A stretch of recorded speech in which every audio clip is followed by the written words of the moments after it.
चव्हाणबाबत कारवाई करताना पोलिसांनी जाणीवपूर्वक दुर्लक्ष केलंय का?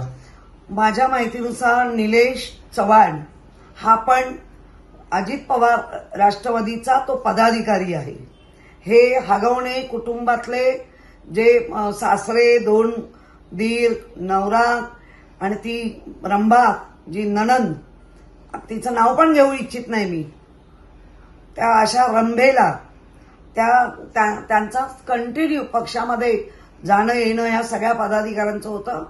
निलेश चव्हाणचं आता एक एक जे कॅरेक्टर बाहेर येत आहे ते इतकं वाईट आहे की त्याचा आता त्या मयुरी बरोबर, ती मयुरी नाही नणंद, तिच्याबरोबर वाईट काहीतरी संबंध आहेत हे आता बाहेर आलंय. स्वतःच्या पत्नीचा व्हिडिओ बनवून आपल्याकडे सेव्ह करून ठेवणं कुठल्या मानसिकतेमधला मुलगा आहे? आणि अशा मानसिकतेतल्या मुलाचे संबंध या हगवणे कुटुंबाबरोबर होते. त्यांची एक मोठी सून आमची भांडणं म्हणे तो मिटवत होता आणि तो पण त्याच्या ऑफिसला बोलवून.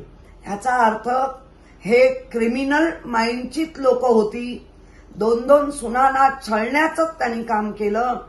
त्यामुळे पोलिसांचं मला आश्चर्य वाटतं, कारण आम्हाला कायम अभिमान आहे महाराष्ट्र पोलिसांचा आणि मुंबई पोलिसांचा, की अशा वाईट महिलांच्या बाबतीत घाणेरडं वागणूक करणाऱ्यांना आमची पोलीस महाराष्ट्राचे असतील किंवा पुण्याचे असतील अगदी पक्का न्याय देतात महिलांना.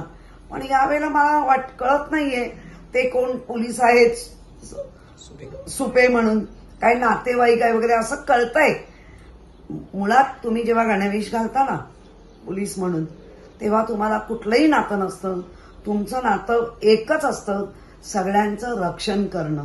हेच तुमचं नातं आहे. पण तेच जर बिघडताना दिसतंय तर मात्र आता आम्ही नक्की कोणाकडे बघायचं, आम्हाला न्याय देतील. निलेश चव्हाणला शस्त्राचा परवाना मिळवून दिलेला आरोप होत आहे. हो, निश्चित.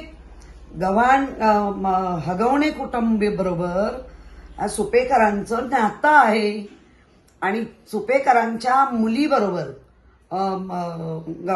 हगवणेच्या मुलीबरोबर चव्हाणांचे काहीतरी घाणेरडे संबंध आहेत हे आता बाहेर येत आहे. त्यामुळे ही लिंक लागते ती आता बरोबर लागते.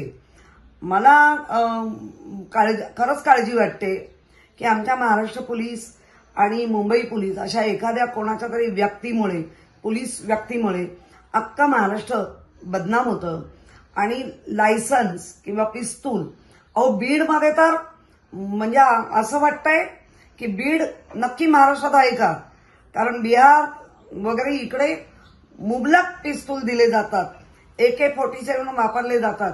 पण आपल्या महाराष्ट्रात संतांच्या भूमीमध्ये, या छत्रपती शिवाजी महाराजांच्या भूमीमध्ये हे नव्हतं. हे आता हल्लीच्या काळात सर्रास पिस्तूल देणं झालं आणि पिस्तूलच्या धाकावरती, बंदुकीच्या धाकावरती वाटेल ते करून घेणारे हे कुंड जर महाराष्ट्रात वाढणार असेल तर माझे हात जोडून विनंती आहे आमच्या मुख्यमंत्र्यांना, सन्माननीय देवेंद्र फडणवीसजींना, साहेब या अशा लोकांना ठेचून काढा. होईल की नाही आम्हाला माहिती नाही, पण ठेचून काढा.